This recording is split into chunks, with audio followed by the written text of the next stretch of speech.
the time you get to the parking lot, you're standing around with all the people getting ready to get on the boat, and the boat's getting loaded with equipment and things like that, and everybody's sort of greeting everybody, and it might be a morning where they already have, donuts and coffee, or, different people have brought different kinds of food to share, and then you kind of get on the boat and you go actually through the port of Los Angeles. So you go right past all those huge cargo ships that you see in different things. So you go all along there.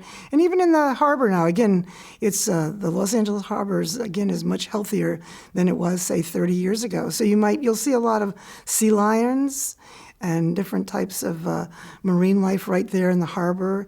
And you'll sort of start speeding past, and you'll come up to the lighthouse, and you'll turn the corner, and you're finally out of the channel, and the captain can throw the throttle on, at a much higher speed, and you'll start cruising across, and everybody's sort of talking about what they're going to be doing. And some people might be a little seasick. That does happen to people. So I won't say that doesn't happen. And if you tend to be seasick, you're best to stay out in the fresh air. I'm one of those people. I usually ride outside, or at least somewhere, where I can get some fresh air quickly if I need it.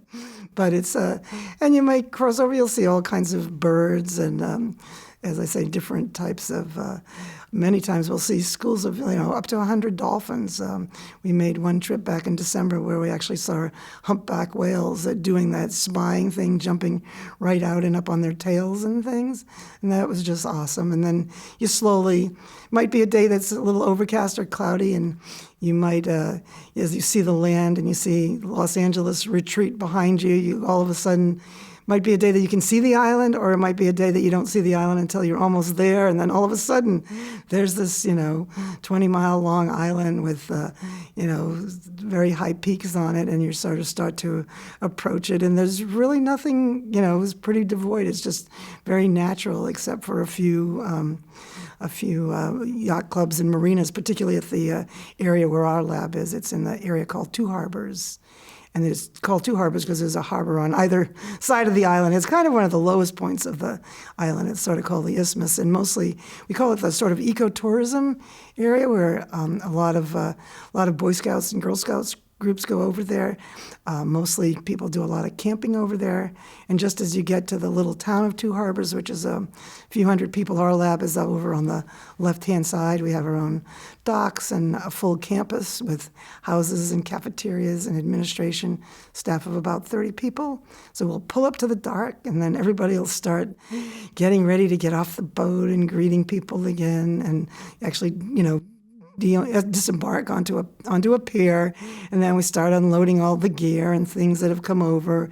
People start walking up. It's a fairly steep hill, and people start walking up the hill to wherever lab or office they're going to, or whatever tour they're going to take. And it's just it's just like so natural. You're just surrounded by beautiful hillsides, and this time of year, with the rain we've had, it's all green. A lot of times it's brown, but we have on the island we have the island foxes. They're like about the size of a chihuahua, so they might be visiting us that day. And it's just a spectacular place. And we keep various touch tanks and things for people to be able to see if they don't want to snorkel or they're afraid to get in the water. We keep a big tank so that the students can actually hold the different types of starfish and things like that. So.